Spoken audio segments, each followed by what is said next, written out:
pinupunduhan na po natin ang tubig kasi mamayang hapon po maglipat tanim na po tayo. At ngayon maghapon po ito mga pariente, itong patubig po natin, yung base na rin po doon sa ating punla. Mga 5 plat na po yung pwede nating pagtamnan ito mamayang hapon. Kaya ito na po yung ginagawa po natin ngayon bago po tayo maglipat tanim. Ipupunduhan po natin ng tubig mga pariente. Yung kumbaga babasahin po natin muna yung plat. Ayan, maghapon po ito, depende lang kung kailan matatapos po itong patubig po natin kasi mas maigi po ng medyo pupunduhan po natin tubig bago tayo maglipat tanim.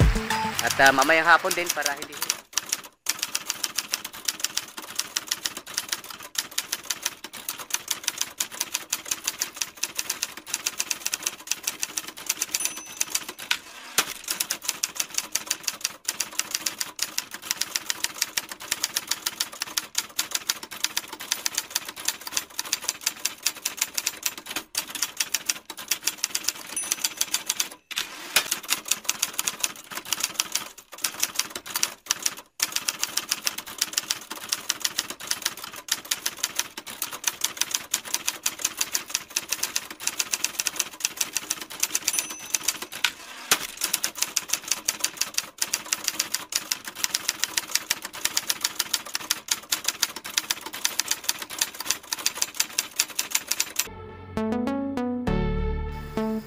yan mga pariente, isang maganda umaga.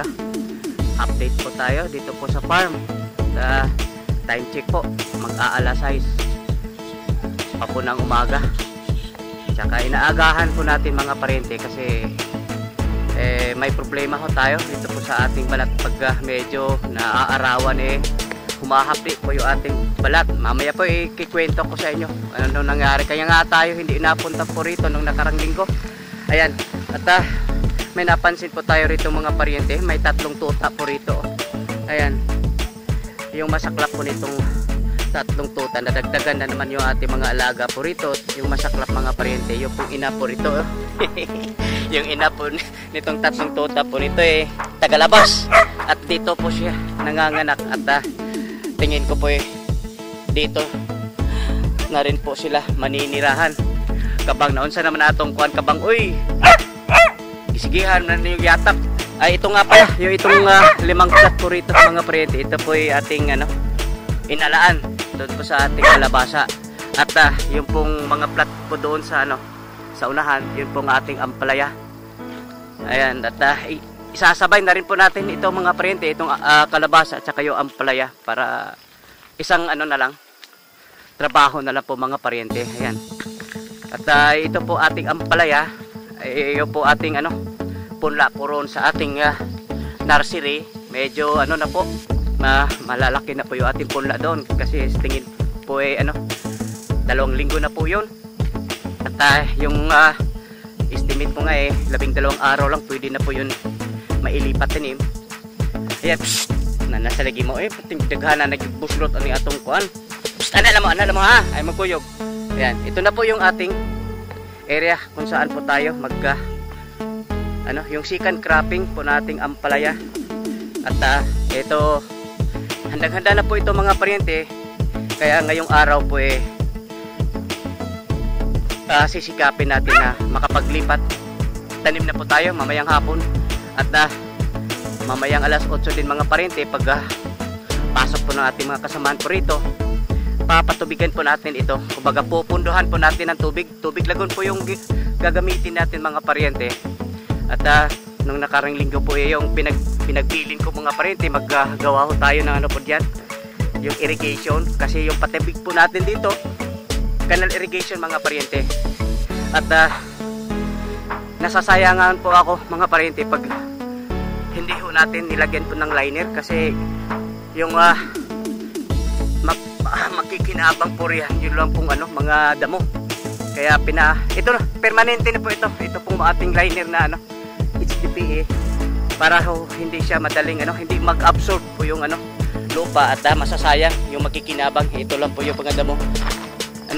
At saka madali lang po mga pariente doon po sa kasamahan po natin na inatasan na to siya pong in charge po dito sa patubig. Kasi ano, yun nangyari nga mga parente, nasisira po yung ating bomba. At yung ginawa ho natin nagtalaga ho tayo na isa katao na yung trabaho niya, ito lang yung patubig. Paikot po dito sa buong farm.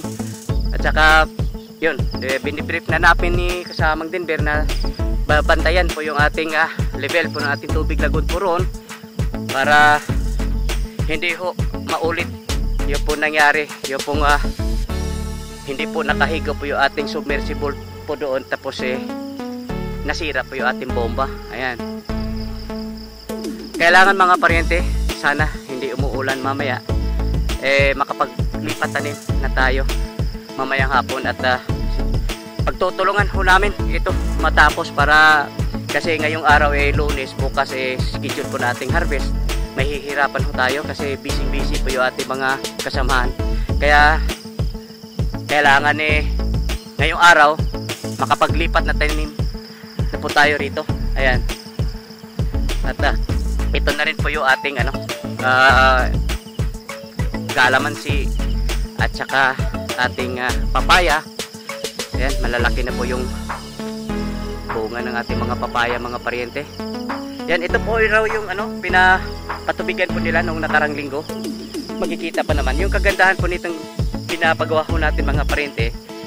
Habang pumapasok po yung tubig dito po sa ating canal irrigation dito sa gilid, mamimili na lang po tayo kung saan po yung papadaluyan po natin.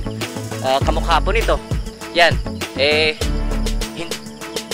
bubutasan lang po natin dito banda para kung sakasakaling dito po gusto po natin papadaluyan po na tubig lagon. Ganito po yung madali na lang po yung ating kasamaan po rito, kasi isa katao lang po yung itinalaga po natin dito. Medyo madali lang po sa kanya kung magpapatubig po siya, kasi tuloy-tuloy po yung, hindi na po siya maglilipat po ng ating water hose po rito. Isang na lang, bagsakan na lang, tapos siya nang bahala kung saan po niya gustong papadaluyan po ng tubig. Naku, ang ganda po ng papaya po natin mga paryente. Ayan, no? Ang gaganda po. Ang lalaki pa ng sus. Naku, sana hindi ho tayo mahihirapan sa merkado po nito, kasi pag ito po ay magsabay-sabay ay talaga namang ang dami po nito mga paryente. At tingin ko po itong ating kalamansi po rito, tatangkad po ito mga paryente. Bakit kamo?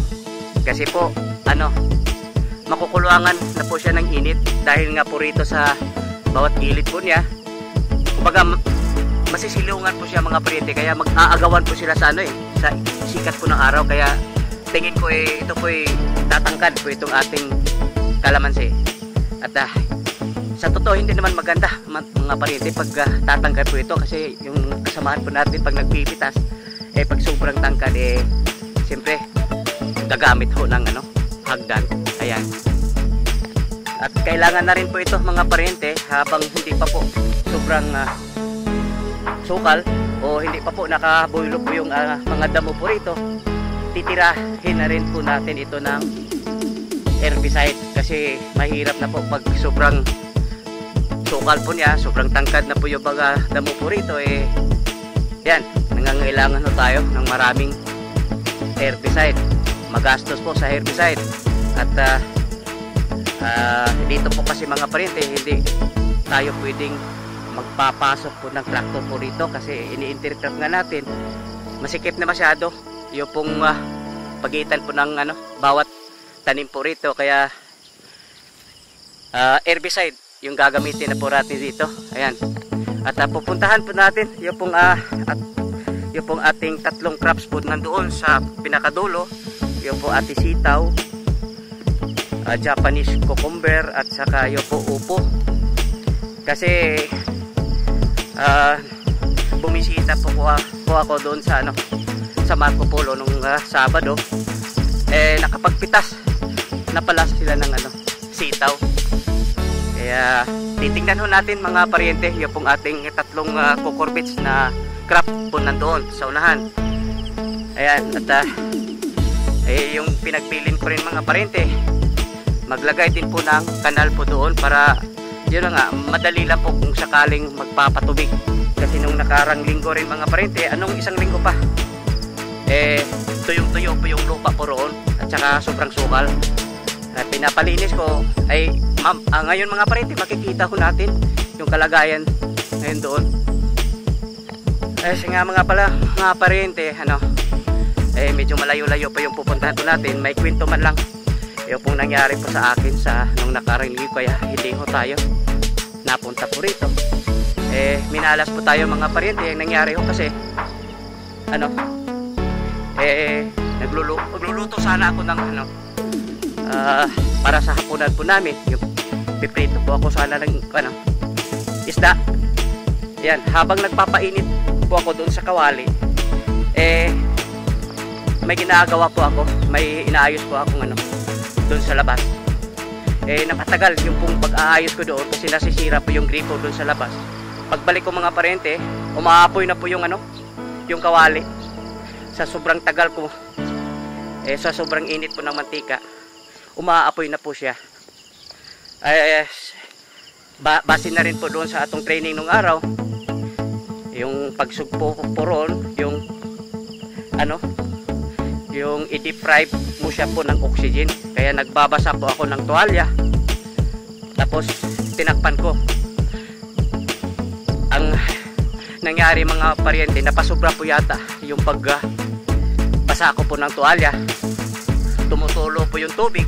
Kaya pagtakip ko mga paryente, natuluan po yung mantika at yun, tumatalsik yung pong nag-aapoy na mantika dito po sa aking dibdib, sa aking braso, mayroon din sa aking mukha.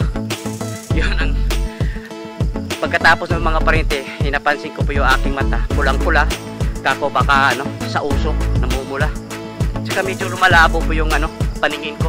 Dito lang sa kaliwang mata ko mga paryente.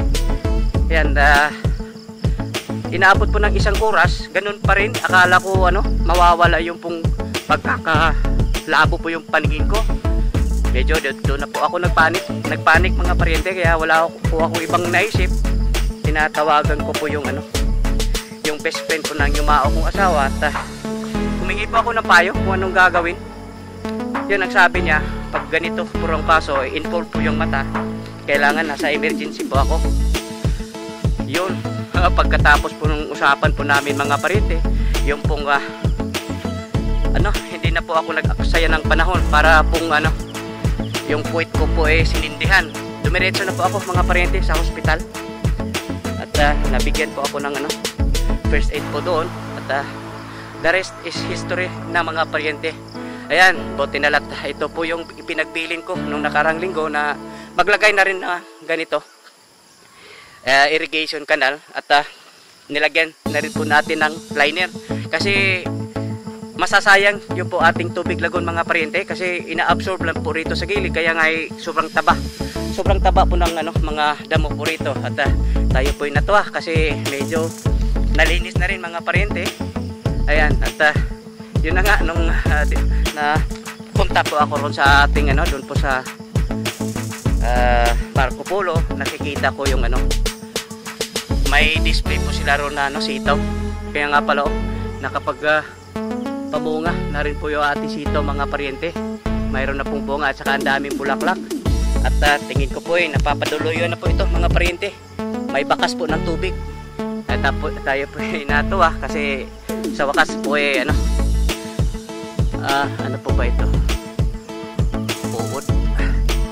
Ayan, ito po kasi sitaw mga paryente, yung pitasan po rito every other day. Baka ngayong araw, ito maano na nga ito medyo matanda na. Every other day yung pitasan po dito sa sitaw mga paryente. Ayan. At sisilipin na rin po natin itong ating Japanese cucumber mga paryente na nandito lang. Dalawang plat lang po itong ating Japanese cucumber. Ayan. Hindi po nakahabol kasi ito po ating Japanese cucumber mga paryente. Nung araw po kasi sinabay po itong tatlong crops po dito. Ito po sitaw, Japanese cucumber, at saka yung po upo. Ang nangyari mga paryente, sobrang hindi po sila naaarawan kasi agnas na po ng ating katatapos lang ng ating cropping dito po sa ating ampalaya.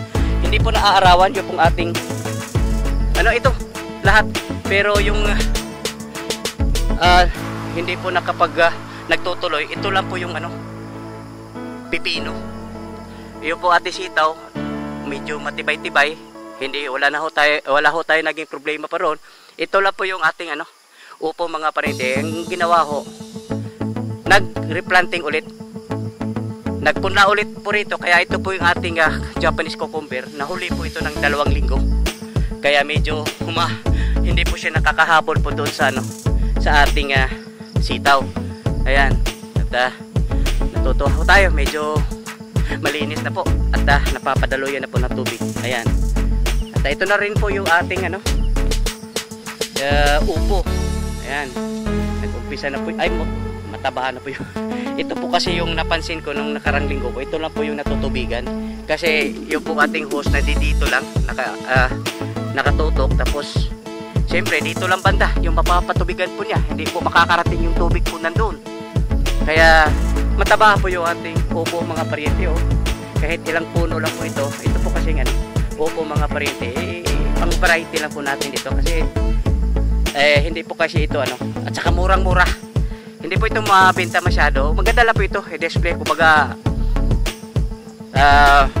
pang variety lang po sa ating display. Lalo na po doon sa ating pwesto doon po sa Marco Polo.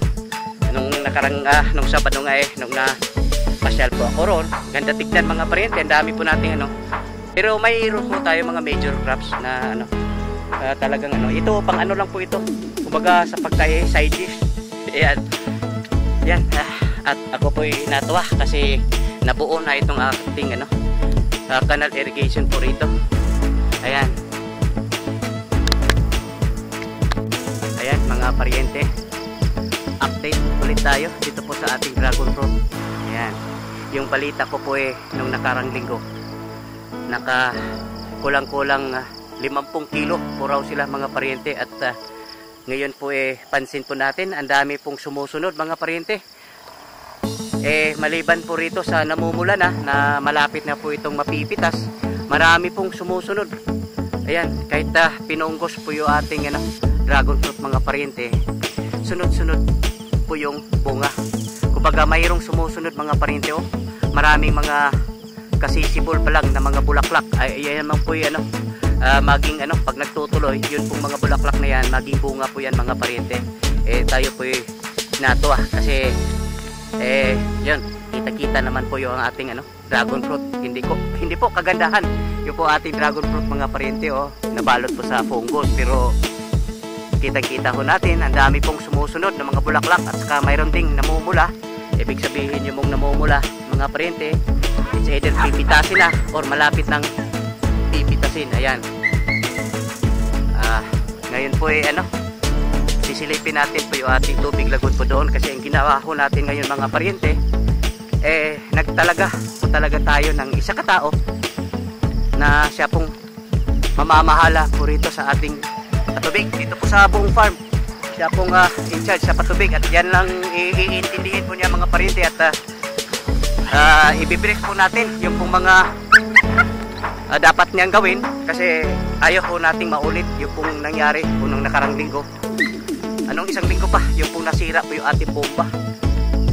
Ako, po kasi yung mga pariente, buti sana kung nasira sa tagal na ginamit, pabaya yung mga pariente. Kaya medyo masakit sa kalooban ko na nangyari po yun. Kaya ayaw ko pong nangyari ulit po yun mga pariente. Kaya nagtalaga na po tayo ng isa katao at ibibrief po natin yung ang dapat gawin po rito para hindi na po maulit yung pong nangyari nung isang linggo pa, yung pong nasira po yung ating bomba kasi napaka-importante po yung ating patubig po rito mga pariente. Yun lang po source po natin kasi ang kagandahan po dyan sa ating tubig lagon mga pariente, hindi lang po patubig po yan, may kasamang abono po yan mga pariente at yan ang po yung napapatunayan po natin mga pariente kasi doon nga lang sa ating ampalaya biruin mo umabot po tayo ng 21 harvest yung ating first cropping po ng ampalaya at saka isang beses lang po ako nagbigay po ng synthetic na abono po ron. Yung ginawa ko ron, broadcast po lang doon sa gilid, kumbaga sinabog lang po doon sa gilid, pinapasabay doon po sa pagpapadaloy po ng tubig lagon. At yun lang po, naalaala ko na isang beses na po ako nakapagbigay po ng abono po ron. Pero ang ganda, umabot po ng 21 harvest. Ayan, bagamat hindi ho tayo gaano kumita po ron kasi hindi ho natin natsimpuhan po yung mataas na presyo, pero hindi pa naman tayo lugi mga pariente. Yan, sisilipin po natin itong laman po ng ating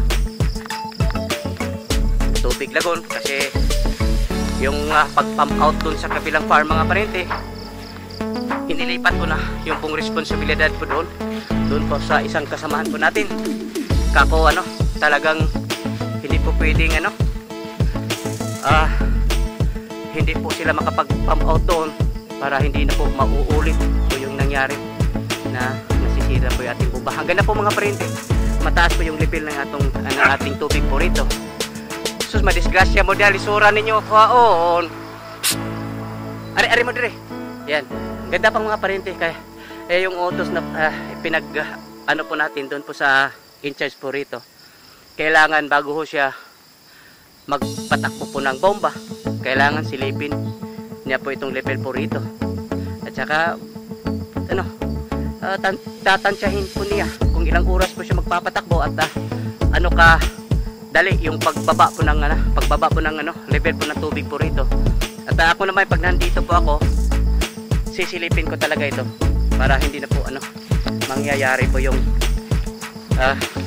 nangyari po nung nakarang linggo pa. Ayan. Yan mga pariente, update po tayo dito po sa ating siling atsal, siling panigang at saka okra. Ayan, mayroon na ho tayong makikita na malapit na mapipitas dito po sa ating siling atsal mga pariente. Mayroon na po mga manubalang po rito. Ayan. Ewan ko kung nalagyan po ito ng drip. Ayan, may drip tape po rito. Ewan ko lang kung ginamit po nila yung drip irrigation. At titignan na rin po natin mga pariente kung naayos na po ba yun. Nakalimutan ko yung ipapalo up kung naayos na po ba yung yung tubo na nasisira. Kaya nga hindi na po nagamit ito ating drip. Ayan, at yan, pansin po natin dito po sa ating siling atsal mga pariente, marami na pong manubalang, kumbaga baka ngayong linggo na to makapagpitas na po tayo rito. Pero yung po ating siling panigang dito po, nakailang bisis na po tayo nakapagpitas po rito. Medyo po ito mga pariente, medyo may nahalong siling atsal kasi nung mga hindi po nagtutuloy yung ipinalit, hindi po malaman kung siling atsal o siling panigang, kaya ito po parang karambula. May ilang puno po rito na siling atsal. Ayan, 2, 3, mayroon ding 3 po roon. Ayan, hindi naman naging problema po ito mga pariente. Ayan, at diretso na rin po tayo doon po sa ating okra. Kasi nung pasyal po tayo doon po sa Marco Polo, nakapag-display na rin po sila ng okra. Hindi ko lang alam kung nakailang pitasan na po sila rito. Yan, dito na po yung ating okra mga pariente. Ito po kasi yung okra, kailangan yung bunga po nito hindi po patatagalin. Kumbaga yung murang-mura pa po siya, yung batang-bata pa, talagang kailangan ng pitasin kasi yung mga mamimili mga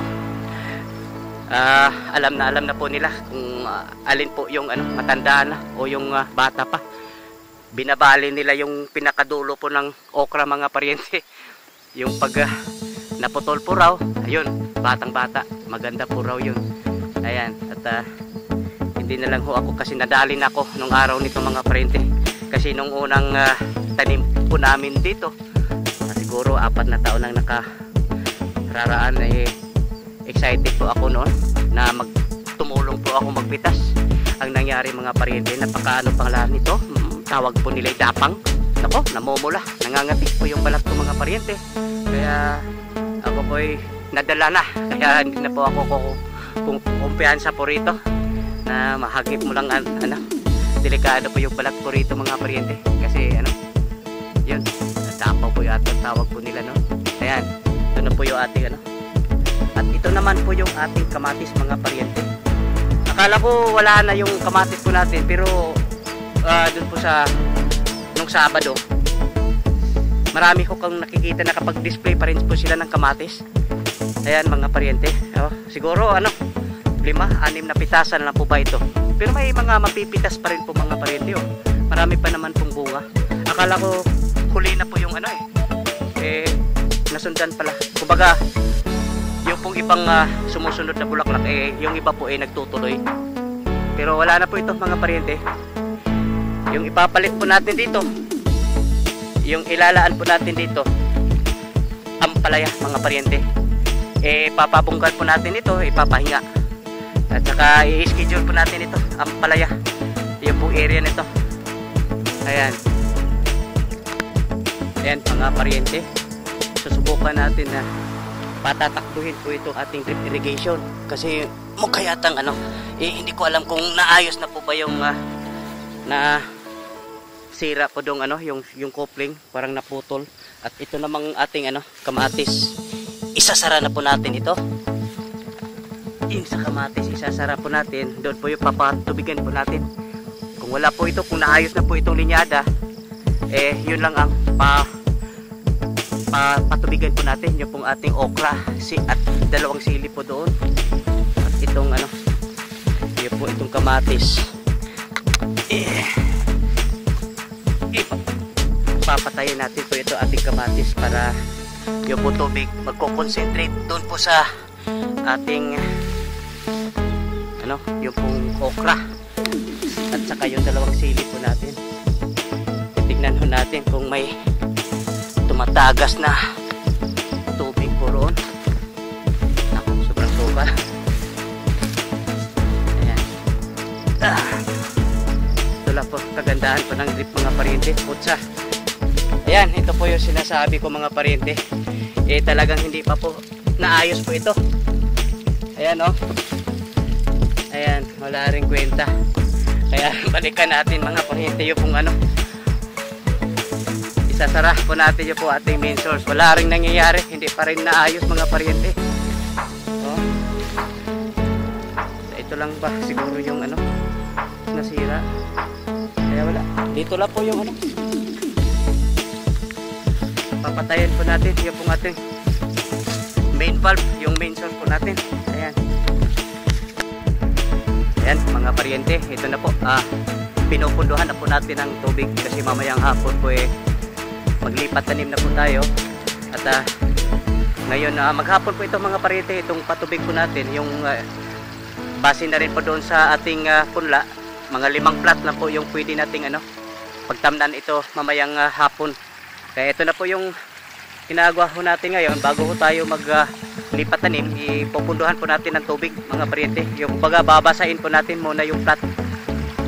Ayan, maghapon po ito. Depende lang kung kailan matatapos po itong ano, patubig po natin. Kasi mas maigi ho ng ano, medyo pupunduhan po natin tubig bago ho tayo maglipat tanim. At mamayang hapon din para hindi ho masyadong ma-stress po yung ating ano, punla. At sana naman po hindi po tayo uulanin para tuloy-tuloy po yung ating trabaho, mga paryente. Ayan. Ayan, mga paryente, ano, mayroon po tayong konting salo-salo, bottle fight, mga paryente. Ito po ay pagpupugay, mga paryente, dito po sa ating 5 OJTs na matatapos na po yung kanilang ano, internship. Ayan. At sana naman po yung natutunan po nila dito magagamit po nila sa hinaharap. Ayan, yan po yung wish ko po sa kanila. Ito naman po ano, bilang pasasalamat na rin dito po sa ating OJTs na kahit pa paano po nakakatulong din sa ating farm. Ayan, good luck sa inyong 5 OJTs.